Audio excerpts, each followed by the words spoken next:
I need you to listen carefully because I'm not sure how much time I have left. If you're watching this, if you're hearing my voice, promise me one thing. Don't look at your window right now. It started about a week ago. I had just come home from work, later than usual. The night was quiet, heavier than normal, like the air itself was pressing down on me. When I walked through my living room, something caught my eye. At first, I thought it was a reflection, a shadow from the streetlight, maybe.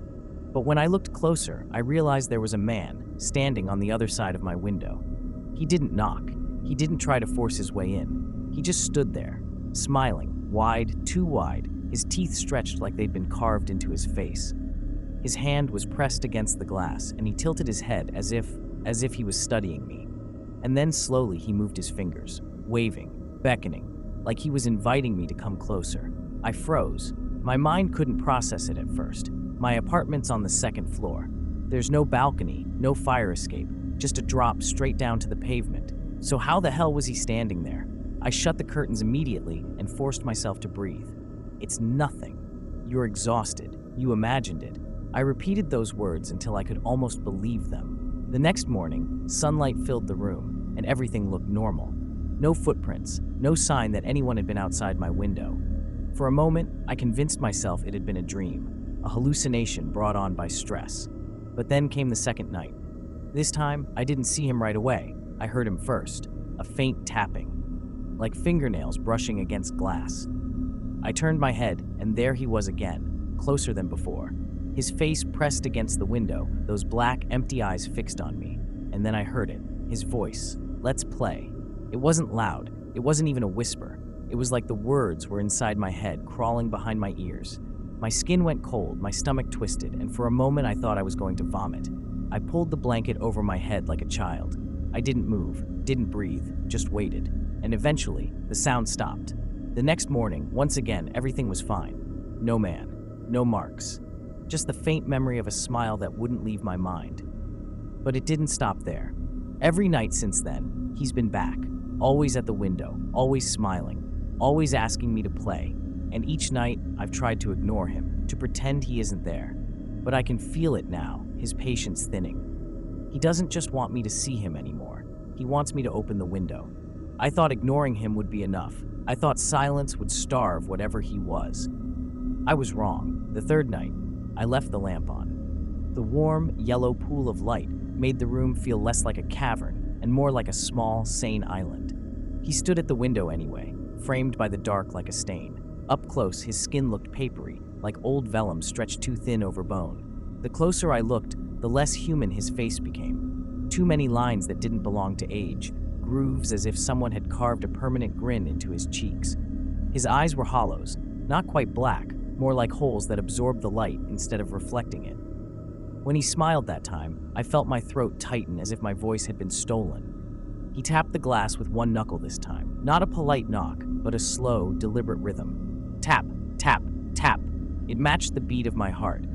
"Let's play," he whispered again, but the sound came from the window and from somewhere beneath my feet. It felt like it crawled up through the floorboards and into my bones. I pressed my palms into my ears until my fingers ached, and still the words slithered in, small and patient. The next morning, something had changed. It was tiny, a moved photograph on the mantel, a different postcard in my book. But when I tried to tell myself it was nothing, the doubt bit at me like an insect. I'm the kind of person who notices details, the exact coffee stain on my desk, the way my keys jingle. These small discrepancies accumulated like dust. I started keeping a list, a stupid, trembling inventory of everything that shifted overnight. A spoon moved 2 inches. The calendar on the wall flipped a day without me touching it. Once, my toothbrush was on the floor, though I always leave it on the sink. The world felt unglued. Then the dreams began. At first, they were harmless enough, strange, vivid vignettes I could dismiss as stress. But they grew more cohesive, like a reel of film eventually collapsing into a full-length feature. Me opening my window, me leaning out into nothing, me laughing. In the dreams, his voice was a song I couldn't forget. When I woke, my mouth tasted like pennies, and the sunlight felt like a lie. There were scratches on my forearm in the mornings, shallow and half-healed, arranged in a pattern that my mind refused to name. A twist I never expected. He began to appear in other reflective surfaces. At the grocery store, I saw him in the freezer door, a pale face peering from the frost. In a taxi, I caught him in the rearview mirror for a heartbeat before the driver blinked and the face was mine. Every polished black screen pulsed with him. Once, while brushing my teeth, I looked at the bathroom mirror, and for a second, the man at the window smiled behind my reflection, like he was standing in my room, behind me. My reflection mouthed the words he wanted me to hear, and I realized my face had been obeying him in my sleep. I tried to tell someone. I left a message for my sister, and my voice sounded smaller than I felt, a child apologizing for a nightmare. She called back, kind and tired. "Maybe don't watch those late-night videos," she said, kindly, dismissive. She didn't hear the tapping when I listened to the call later. She couldn't hear the way the curtains breathed at 3 a.m. She didn't smell the metallic tang that clung to my hair when I woke. That was when the rules changed. He stopped inviting me. He began to give instructions. Little commands slipped under the glass. Roll the blinds. Leave the TV on. Stand by the door. They were always harmless in isolation, a creepily helpful list. But the more I complied, the sharper the edges of my life got. Like something was chiseling away at the parts of me that said no. The house grew quieter, the nights longer, and the patience I had mistaken for an advantage proved to be an appetite. One night, exhausted and furious, I opened a window just a crack to see how close he would come. He put his hand to the gap, fingers splayed flat against the sill, and I watched him breathe in. It sounded like leaves. Up close, his smile didn't look like pleasure at all. It looked like hunger. He pressed his forehead to the glass and said, very clearly, "Now we can play properly." I pulled the window shut and locked it, fingers shaking. I thought that would be the end. But when I looked down at my hands, there were specks of something dark under my nails, tiny flakes that hadn't been there before, like the residue of a promise kept. I didn't sleep that night.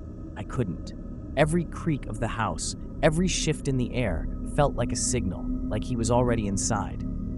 I sat on the floor with my back against the wall, watching the curtains ripple, even though the window was sealed. My body ached from exhaustion, but my mind was sharp, alert, like prey cornered by a predator it can't see. Around 3 in the morning, the tapping returned.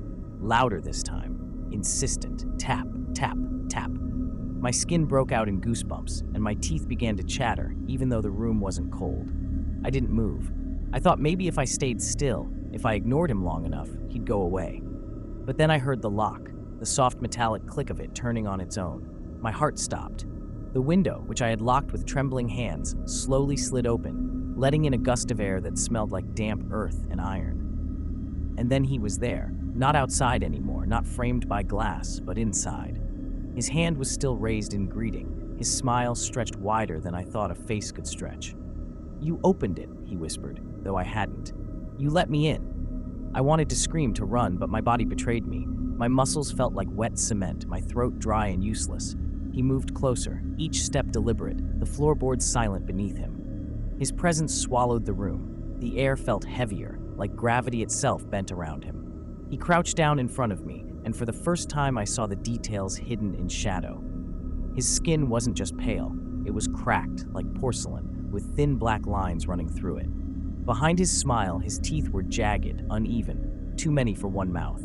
His eyes weren't just empty, they were alive, swirling pits that pulled at the edges of my vision. "Now," he said, "we play." He touched my forehead with one cold, dry finger. The sensation was electric, like ice water rushing through every vein at once. My vision blurred, my thoughts dissolved, and then I was standing, not because I chose to, but because he wanted me to. I walked, stiff and obedient, toward the mirror in my hallway. What I saw made me wish I had never opened my eyes again. My reflection didn't match me anymore. It smiled when I didn't. It moved when I stayed still. And in the reflection, he wasn't standing beside me. He was inside me. His hand was resting on my shoulder like he owned me. His black eyes staring out through my own. I don't remember much after that. Flashes of laughter that wasn't mine. My own voice speaking words I didn't choose.